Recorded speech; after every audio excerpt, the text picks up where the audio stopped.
96,000 বছর হলো ত্রেতা যুগের পরমায়ু। তা ত্রেতা যুগে কোন প্রভু আবির্ভূত হয়েছিলেন? শ্রীরামচন্দ্র। তা শ্রীরামচন্দ্র যখন আবির্ভূত হয়েছিলেন ধরাধাম ভক্তকে উদ্ধার করার জন্য, তার একটা প্রতীক চিহ্ন নিয়ে এসেছিলেন। প্রতীক চিহ্নটা কি? না তীর ধনু। তীর ধনু আবির্ভূত হয়েছিলেন ত্রেতা যুগে শ্রীরামচন্দ্র। বর্তমান দিনে অনেক ভক্তরাও তাকে স্মরণ করছে। অনেক ভক্তরা বলছে পৃথিবীতে জয় শ্রীরাম।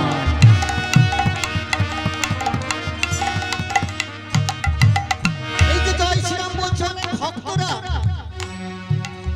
এই প্রভু কিন্তু এখনকার নয়, ত্রেতা যুগের শ্রীরামচন্দ্র। ত্রেতা যুগের মানুষের পরমায়ুটা কত ছিল? না সত্য যুগে ছিল 1 লক্ষ বৎসর। 1 লক্ষ বৎসর থেকে কমে গিয়ে কত কমলেন বাবা? 1 লক্ষ সংখ্যা থেকে ডান পাশে একটি শূন্য কমে গেল। তাহলে পরমায়ুটা ত্রেতা যুগের মানুষের কত হয়ে গেল? না 10,000 বৎসর।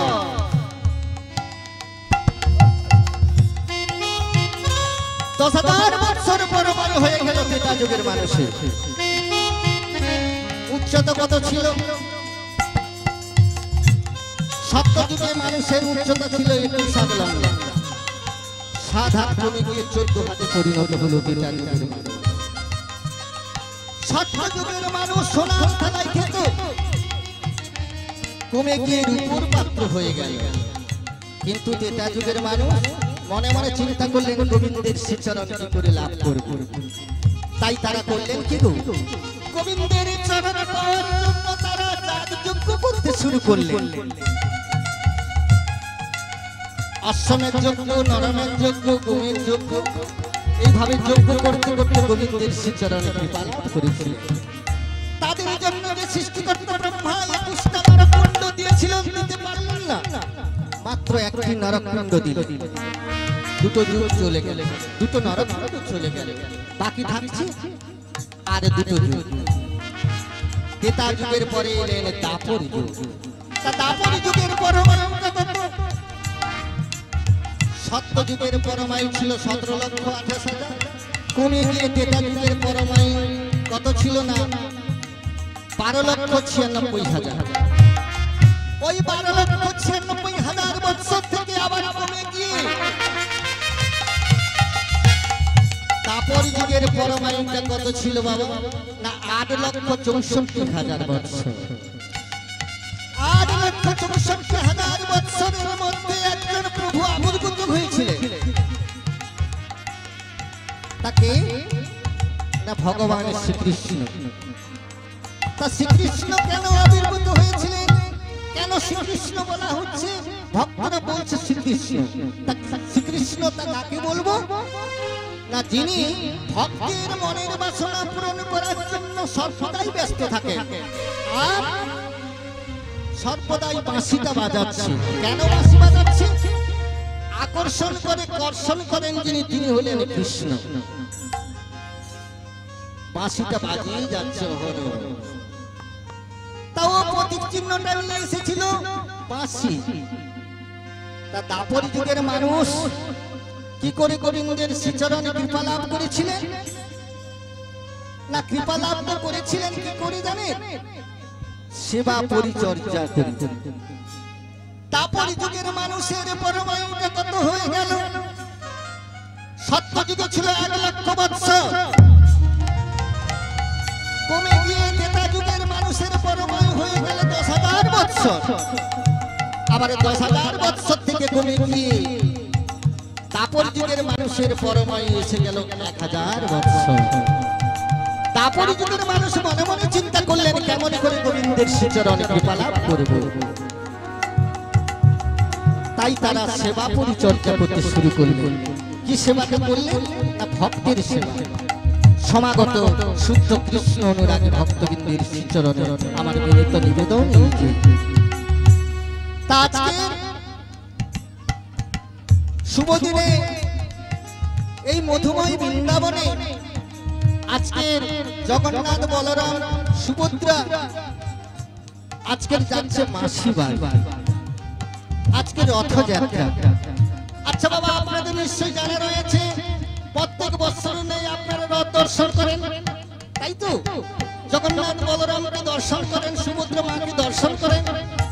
আচ্ছা বলুন তো মা, আজকের দিনে তিনজন মিলে কোথায় যাচ্ছে, কোথায় যাবে আজকের দিনে? মাসি বাড়ি, এই তো? তা বলো তো মা, মাসির নামটা কি জানা নেই? মনে রাখুন, খুব ভালো কথা। মাসির নামটা হচ্ছে গুন্ডিজা মাসি। গুন্ডিজা, গুন্ডিজা, হ্যাঁ, গুন্ডিজা মাসির বাড়ি যাচ্ছে। আচ্ছা মাসির নামটা তো হলো, আচ্ছা মেশোর নামটা কি?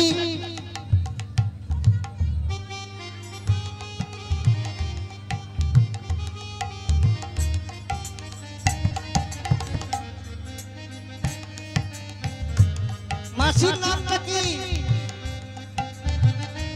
গুন্ডিজা মাসি। আর মেশোর নাম ইন্দ্রদুম্ন রাজা। হ্যাঁ, ইন্দ্রদুম্ন রাজা। তা মাসির বাড়ি বা কদিন থাকবে? থাকবে তো নাকি? আচ্ছা যেদিন আসবে, আচ্ছা বলো তো, জগন্নাথ বলরাম সুভদ্রা যেখানে থাকে মন্দিরে, মন্দির থেকে মাসি বাড়ি কত দূর জানো? জানো কত দূর? আমি বলছি কি, কত দূর মাসি বাড়ি? ওই দেখা যাচ্ছে, কত দূর জানেন? দেখা যাচ্ছে।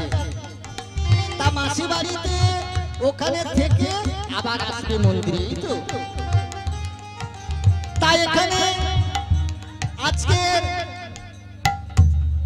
শিমুলবাড়ি গ্রামবাসী সমস্ত ভক্তমন্ডলী মিলে প্রত্যেক বৎসর এই জগন্নাথের মেলার আয়োজন করে থাকে। তাই এবারে এই জগন্নাথ দেবের মেলা আয়োজন করার পরে কয়েকদিন ব্যাপী মেলা চলবে, কিন্তু গ্রামবাসী সমস্ত ভক্তমন্ডলী কমিটি বর্গ মিলে করেন কি, ভক্তদের প্রসাদের ব্যবস্থা করে, অন্ন প্রসাদ, তাই না? আপনারা প্রসাদ পান তো নাকি? আচ্ছা বলুন তো মা, এই পৃথিবীতে যে ভক্তের সেবাটা দেওয়া হচ্ছে, এই ভক্তের সেবা এই পৃথিবীতে কবে থেকে শুরু হয়েছে? কবে থেকে শুরু হয়েছে দাদা ভাই? বাবা আপনারা তো অনেক বড় বড় কীর্তনের মুখে কীর্তন শ্রবণ করেন, তাই এটা কোনোদিন শুনেননি যে এই পৃথিবীতে ভক্তের সেবাটা কবে থেকে শুরু হয়েছে? কবে থেকে জানেন? মনে রাখবেন, খুব ভালো কথা। তারপর যুগ থেকে শুরু হয়েছে ভক্তের সেবা।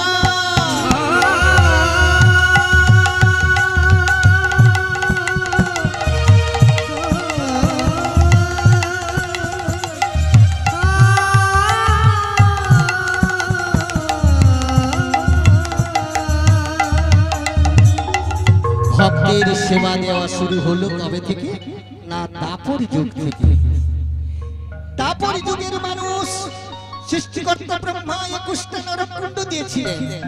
মনে মনে ভাবলেন কেমন করে গোবিন্দের শ্রীচরণে কৃপা লাভ করব, তাই তারা ভক্তের সেবা দিতে দিতে গোবিন্দের শ্রীচরণে কৃপা লাভ করেছিলেন।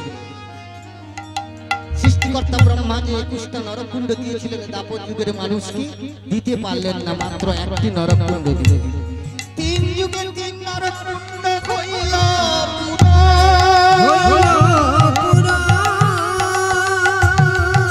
আর বাকি থেকে গেল 81 নরকুণ্ড। বলির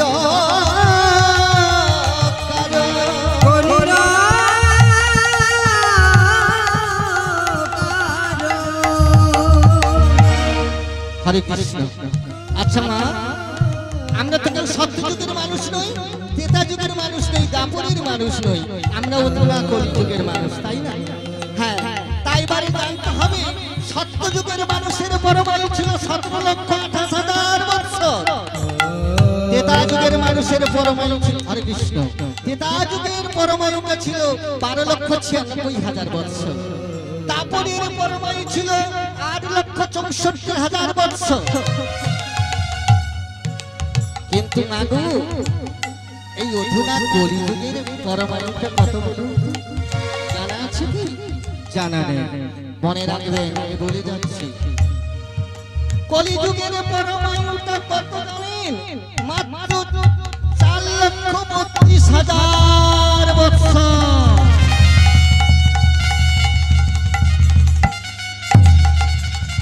4,32,000 বৎসর হলো কলিযুগের পরমায়ু।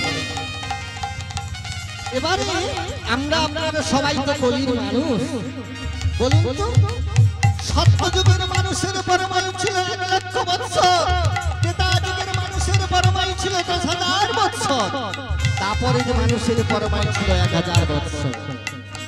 কিন্তু আমরা সবাই তো কলিযুগের মানুষ, আমাদের আপনাদের পরমায়ুটা কত বলুন, কত জানি? তারপরে যুগে 1,000 বৎসর পরমায়ু থেকে ডান পাশে একটি শূন্য কমে গেল। কত পরমায়ু এসে গেল আমাদের? না 100 বৎসর। 100 বৎসর পরমায়ুর কথা শুনে ভক্তপ্রবর নারদ আমাদের ছুটে চললেন পিতা ব্রহ্মার কাছে। ব্রহ্মার কাছে গিয়ে বলছো গো পিতা, পিতা গো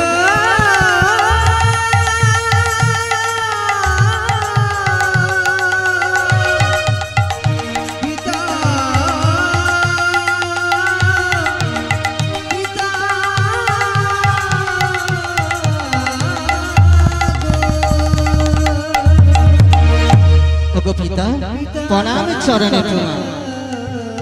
সৃষ্টিকর্তা ব্রহ্মা তখন বলছে নারদ কিছু বলবি? নারদ মুনি বললেন ওগো পিতা, বড় আশা নিয়ে তোমার কাছে ছুটে এসেছি, না বল কি বলবি?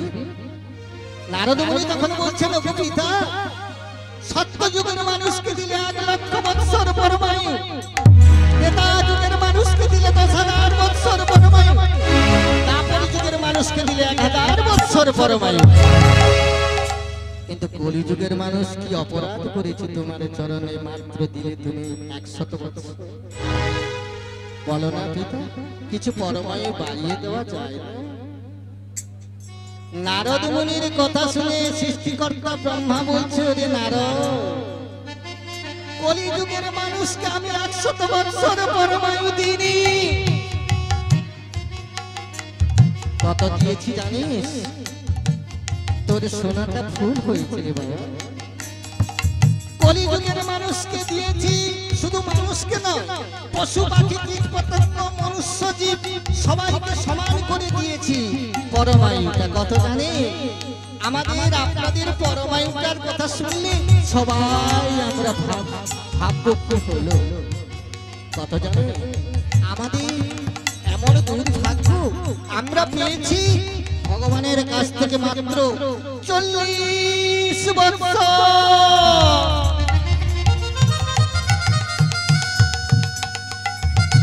হরে কৃষ্ণ। সমাগত শুদ্ধ কৃষ্ণ অনুরাগী ভক্তবৃন্দের শ্রীচরণে আমার বিনীত নিবেদন। এখানে অনেক মায়েরা বসেছেন, বাবারা বসেছেন, দাদা ভাইরা বসেছেন, কৃষ্ণ নাম শ্রবণ করার জন্য। বলুন তো বাবা, 40 বৎসর পরমায়ু আমাদের কি বা হবে? কিছু তো হবে না। 40 বৎসরের কথা শুনে আপনাদের মনের মধ্যে একটা প্রশ্ন আছে যে বাবা আপনি যে বললেন আমাদের 40 বৎসর পরমায়ু, কিন্তু 40 বৎসরের পরেও তো এই পৃথিবীতে অনেক ভক্তরা বেঁচে আছে, তা কেমন করে বেঁচে আছে? মা আপনার 40 পেরিয়ে গেছে, বাবা আপনার 40 পেরিয়ে গেছে, মা আপনার 40 পেরিয়ে গেছে। আচ্ছা বলুন তো বুকে হাত দিয়ে শর্ত করে, জন্মের পরে 40 বৎসর বয়স পর্যন্ত আপনারা কেমন ছিলেন? 40টা বৎসরে পেরিয়ে যাওয়ার পরে 41 বৎসর বয়সে যখন করলেন, এখনো পর্যন্ত যে বেঁচে রয়েছেন, বলুন আগে ভালো ছিলেন না এখন ভালো আছেন? আগে ভালো ছিলেন কেন বলুন তো? নিজস্ব সম্পদে আপনি বেঁচে ছিলেন, এখন ধার করে বেঁচে আছেন। এই পৃথিবীতে সমস্ত ভক্তের উদ্দেশ্যে বলছি, 40 বছর বয়সের পরে যে ভক্ত বেঁচে থাকবে নিজস্ব সম্পদে কিন্তু বেঁচে থাকবে না, কারণ ধার করে বেঁচে আছে, কোনো মূল্য নেই। দেখবেন জন্মের পরে 40 বছর বয়স পর্যন্ত সবাই ভালো থাকে, 40-এর পরে যতদিন পৃথিবীতে সবাই বেঁচে থাকবে কোনোদিন কোনো ভক্ত ভালো থাকতে পারবে না। কেন? তার সম্পদ ফুরিয়ে গেছে। বলবেন বাবা এটা হলো কি করে? তাহলে সময় দিতে হবে। ভক্ত প্রভু নারদ আমার যখন পিতা ব্রহ্মার কাছে জানতে চান, পারলেন মাত্র 40 বছর পরে। পিতা ব্রহ্মার চরণে প্রণাম জানিয়ে বলছো, পিতা প্রণাম চরণে তো বলো না পিতা, কলিযুগের মানুষকে কিছু পরমায়ু বাড়িয়ে দেওয়া যায় না? নারদ মুনির কথা শুনে সৃষ্টিকর্তা ব্রহ্মা বলছে, নারে নারদ, পশু পাখি কীট পতঙ্গ মনুষ্য জীব সবাইকে দিয়েছি আমি 40 বছর করে। তোরা যখন এত করে বলছিস তোদের একটা উপায় করে দিতে পারি। উপায় বলো পিতা, কি উপায় আছে? না তোরা চলে যা, এই পৃথিবীতে কোনো ভক্তের কাছে যদি কিছু পরমায়ু পেয়ে থাকিস নিয়ে আমি তোদের 40-এর সঙ্গে যোগ করে দিই। সৃষ্টিকর্তা ব্রহ্মা যখন এই কথা বললেন, নারদ মুনি এবং তার ভক্তরা করলেন কি? প্রণাম জানালেন। সৃষ্টিকর্তা ব্রহ্মার চরণে প্রণাম জানিয়ে পথে পথে যাচ্ছি, কোথায় কোন ভক্তের কাছ থেকে পরমায়ু পাওয়া যায় কিনা যাচ্ছি। আরে গোবিন্দের শ্রীচরণ লক্ষ্য করে দুটো বাহু তুলে বলছি কি, কৃষ্ণ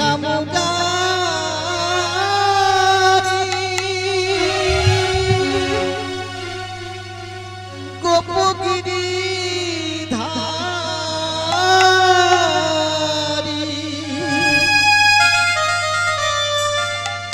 আমার মোহন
কৃষ্ণ গুণগান করতে করতে পথে পথে যাচ্ছি।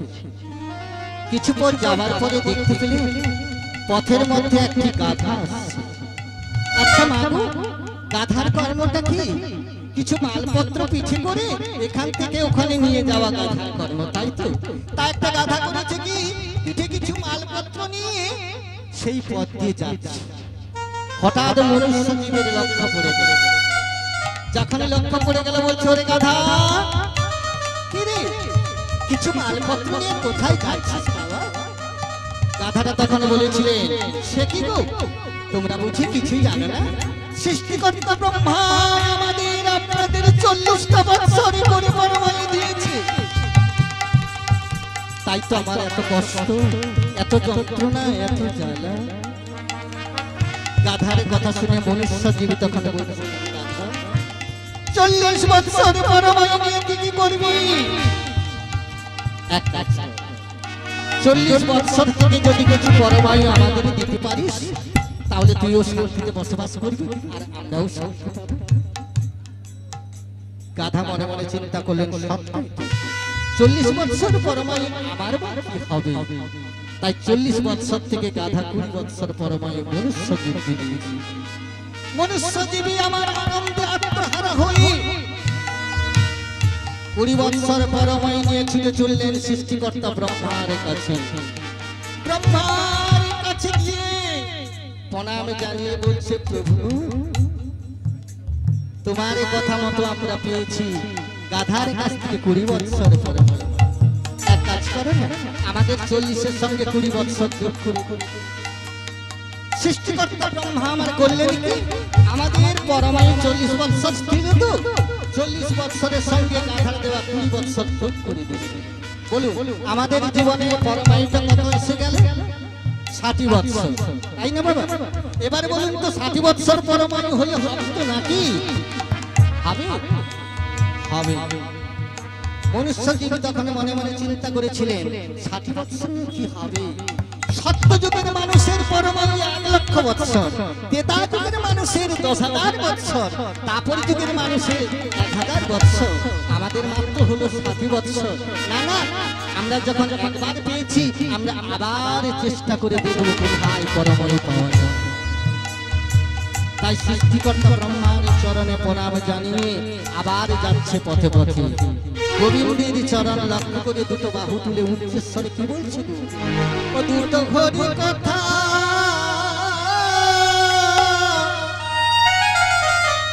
আমার ভেবে ভেবে, ও দুটো কৃষ্ণ কথা আমার ভেবে ভেবে, ফেলে রে নয়ন ওরে ও ময়না ময়না ময়না রে, দুটো কৃষ্ণ কথা বল, দুটো হরি কথা বল, দুটো কৃষ্ণ কথা বল, দুটো হরি হরি কথা ভেবে ভেবে, দুটো কৃষ্ণ কথা ভেবে ভেবে, ফেলে নয়ন জল, ওরে ও ময়না ময়না ময়না রে, দুটো কৃষ্ণ কথা বল, দুটো হরি কথা বল, দুটো কৃষ্ণ কথা বল, দুটো হরি কথা বল। হরি কথা বলবি বলে এলি এই হবে, বিষয় বিষয় রইলি মেটে সব গেলি ভুলি। আজ হরি কথা বলবি বলি এলি রে ভবি, বিষয় বিষয় রইলি মেটে সব গেলি ভুলি। হরি কথা বলবি বলে এলি এই হবে,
কৃষ্ণ কথা বল দুটো করি কথা বল দুটো কৃষ্ণ কথা বল দুটো করি কথা বল হরি কথা ভেবে ভেবে ভোলা মানে কৃষ্ণ কথা ভেবে ভেবে ঢালবে নয়ন জল ও রে ও ময়না ময়না রে দুটো কৃষ্ণ কথা বল দুটো হরি কথা বল দুটো কৃষ্ণ কথা বল দুটো হরি কথা বল সবাই সবাই বলুন শ্রীগুরু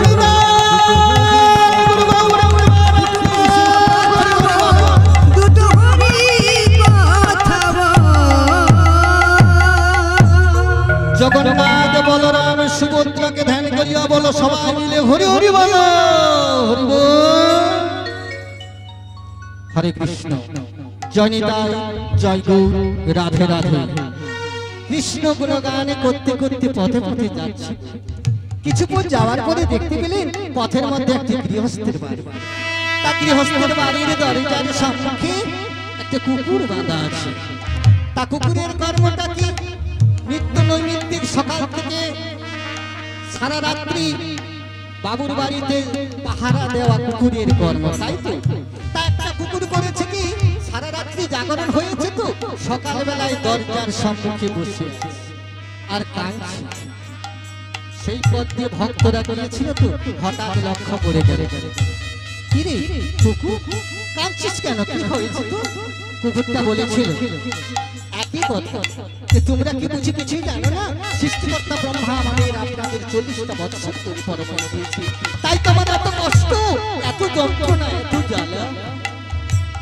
কুকুরের কথা শুনে মনুষ্য তখন বলছে 40 বৎসর পরমায়নে কি করবে কিছু করবে গাধা আমাদের 40 থেকে 20 বৎসর পরমায়ু দিয়েছে তুই যদি 40 বৎসর থেকে কিছু পরমায়ু আমাদের দিতে পারিস তাহলে তুইও শান্তিতে বসবাস করবি আমরাও শান্তি পাবো কুকুর মনে মনে চিন্তা করলেন সত্যই তো 40 বৎসর পরমায়ু নিয়ে আমার বা কি হবে তাই 40 বৎসর থেকে 20 বৎসর পরমায়ু মনুষ্যদেরকে দান করেছিলেন কুকুর কুকুরের দেওয়া 20 বৎসর পরমায়ু নিয়ে নারদ মুনি আমার বললেন সৃষ্টিকর্তা ব্রহ্মার কাছে চলে গেলেন ব্রহ্মার কাছে গিয়ে প্রণাম জানিয়ে বলছো গো পিতা তোমার কথা মতো আমরা আবার পেয়েছি 20 বৎসর কুকুরের কাছ থেকে 40 বৎসর ছিল তো 60 বৎসর করেছে 60 বৎসরের সঙ্গে কুকুরের দেওয়া 20 বৎসর যোগ করে দিল সৃষ্টিকর্তা ব্রহ্মা আবার যোগ করে দিল কত এসে গেল মা 80 বৎসর এবারে বলো তো মা 80 বৎসর বয়স হলে কি আমাদের হবে কিছুই হবে না মনে মনে চিন্তা করেছিলেন ভক্তরা 80 বৎসরে যখন পরমায়ু হলো আমরা আবার চেষ্টা করে দেখব কোন ভক্তের কাছ থেকে কিছু পরমায়ু পাওয়া যায় কিনা তাই প্রভুর চরণে কামনা জানিয়ে আবার পথে পথে যাচ্ছি আর যেতে যেতে কি বলছি জানো কৃষ্ণ কৃষ্ণ বলে আমার চলে রে জীবন কৃষ্ণ কৃষ্ণ রাধা কৃষ্ণ কৃষ্ণ সতর কৃষ্ণ কৃষ্ণ কৃষ্ণ বলে চলে রে জীবন কৃষ্ণ কৃষ্ণ রাধা কৃষ্ণ সব কাজে দেব কৃষ্ণ কৃষ্ণ কৃষ্ণ বলে কৃষ্ণ কৃষ্ণ কৃষ্ণ বলে চলে রে জীবন কৃষ্ণ কৃষ্ণ রাধা কৃষ্ণ কৃষ্ণ সতর কৃষ্ণ কৃষ্ণ রাধা কৃষ্ণ কৃষ্ণ সতর কৃষ্ণ কৃষ্ণ কৃষ্ণ বলে কৃষ্ণ কৃষ্ণ কৃষ্ণ বলে চলে রে জীবন কৃষ্ণ কৃষ্ণ রাধা কৃষ্ণ সব কাজে দেব কৃষ্ণ কৃষ্ণ রাধা কৃষ্ণ সব কাজে দেব কৃষ্ণ নামে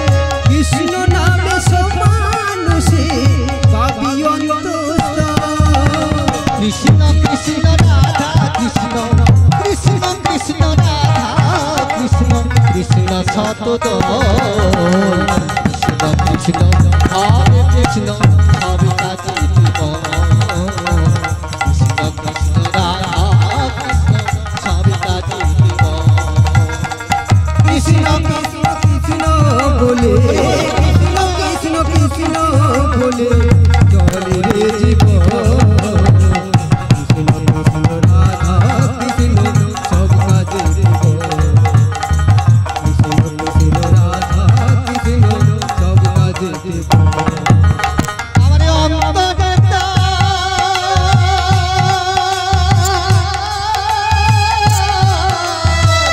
অন্তরে তার ঘুমিয়ে আছে আনন্দ ঘরসে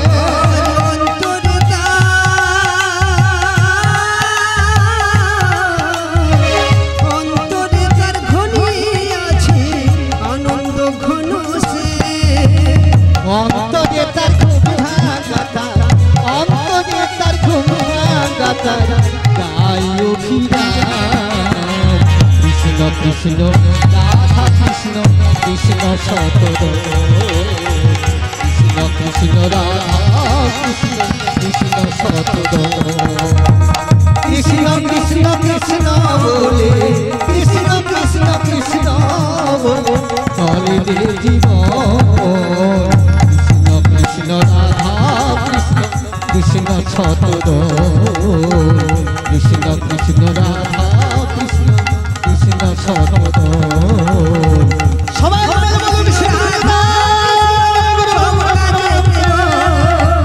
হরি বল রাধা কৃষ্ণ সব কাজে দেব কৃষ্ণ গুণগান করতে করতে পথে পথে যাচ্ছি ভক্তরা কিছুক্ষণ যাওয়ার পরে দেখতে পেলেন পথের মধ্যে একটি বটবৃক্ষের গাছ। বটবৃক্ষের গাছের উঁচু মুখডালায় একটি শকুন বসে আছে। বাবা নিচের দিকে মুখ করে বসে আছে শকুনটা। বলুন তো মা, শকুনটা উঁচু মুখডালায় বসে আছে নিচের দিকে মুখ করে কেন? না কখন খাবারটা আসবে তার সম্মুখে, তাই বসে থাকে শকুনটা নিচের দিকে মুখ করে বসে আছে। আবার নয়ন জলে পরিশান হয়ে যাচ্ছে। কেমন করে গোবিন্দের চরণে কথা বলতে পারছে না তো, নয়ন জলে পরিশান হয়ে যাচ্ছে। ও তার নয়নে ধারা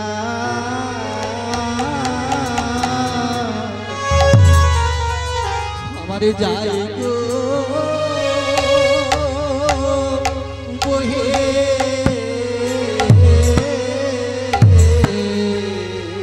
তোর নয়নে ধারা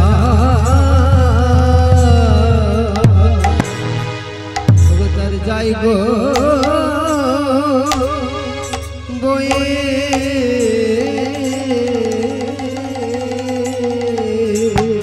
ও আমার বইছে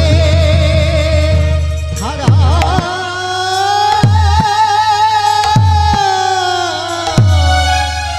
আমার অভিরত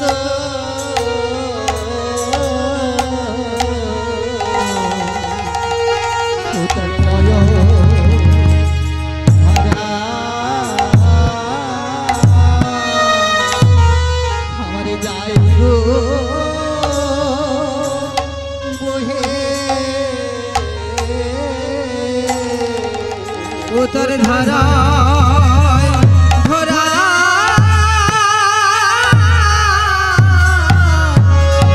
তোর যাই গো বয়ে ও তোর নয়ন ধারা ও তোর যাই গো বয়ে আমারে ডাকো তারে ডাকো তারে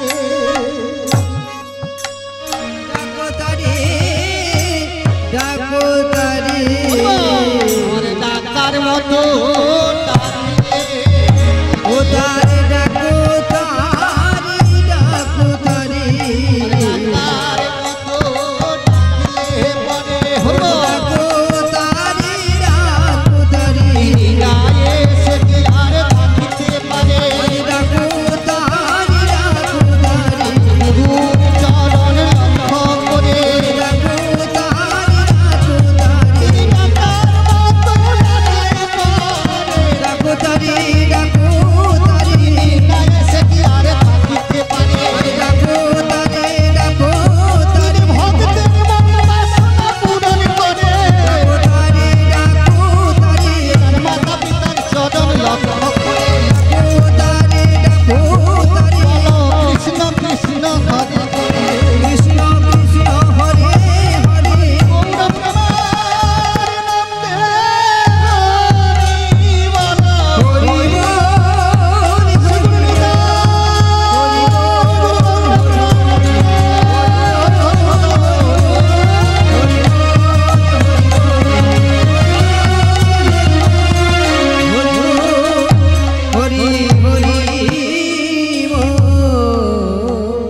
হরে কৃষ্ণ, জয় নিতাই, জয় গৌর, রাধে রাধে।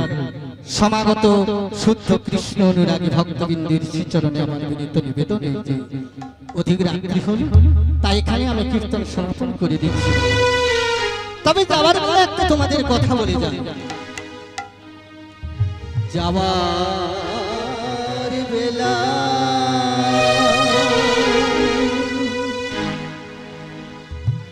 একটি কথা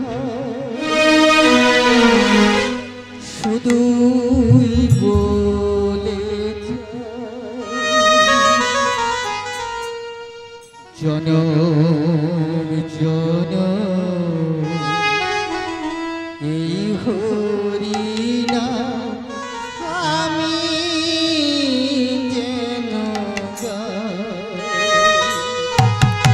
যাওয়ার বেলা একটি কথা শুধুই বলে যা জনম জনম এই হরিনা আমি যেন আমার যাবার বেলা একটি কথা শুধুই বলে যা জনম জনম এই হরিনা আমি যেন যাওয়ার বেলা একটি কথা শুধুই বলে যায় জনম জনম এই হরিনা আমি যেন যেদিন আমি থাকব না যাব বহুদূরে আজ যেদিন আমি থাকব না যাব বহুদূরে যেদিন আমি থাকব না যাব বহুদূরে যেদিন আমি থাকব না যাব বহুদূরে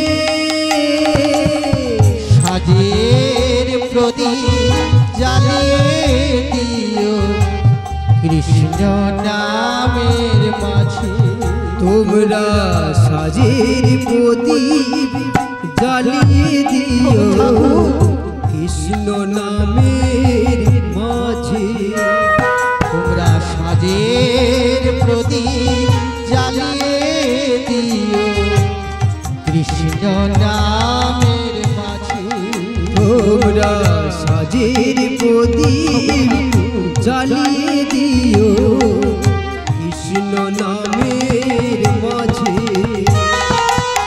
আমি চলে যাই শুধুই বলে যাই আমি চলে যাই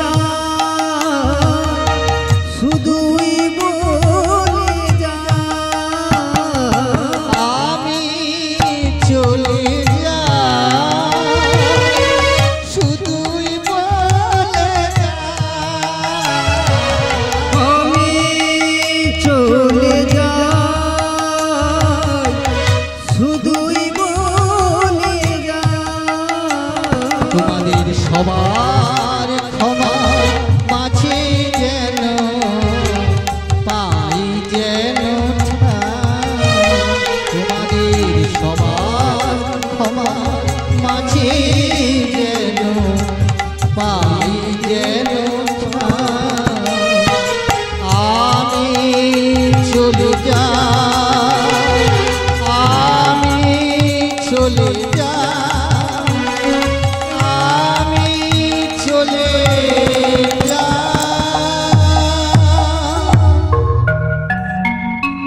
এইখানে রহিল আমার কীর্তন লহরী হরি পূর্ণিত বদন ভক্তবৃন্দ সবাই মিলে একবার বলুন হরি হরি হরি হরি জয় জয় রাধে রাধা গোবিন্দ বল বল জয় রাধে রাধা গোবিন্দ বল বল জয় রাধে রাধা গোবিন্দ বল রাধে রাধা গোবিন্দ বল জয় রাধে রাধা গোবিন্দ বল রাধা গোবিন্দ বল জয় রাধে জয় রাধে জয় রাধে জয় রাধে জয় রাধে জয় রাধে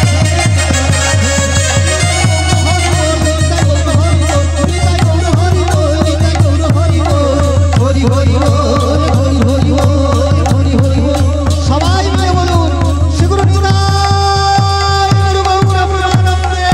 হরি হরি বলো হরি বল জগন্নাথ সুভদ্রা বলরামকে ধ্যান করে হরি হরি বলো হরি বল জগন্নাথ বলরাম সুভদ্রা মাকে ধ্যান করিয়া বলো সবাই মিলে হরি হরি বলো হরি বল হরি বল হরি বল ওম শান্তি ওম শান্তি ওম শান্তি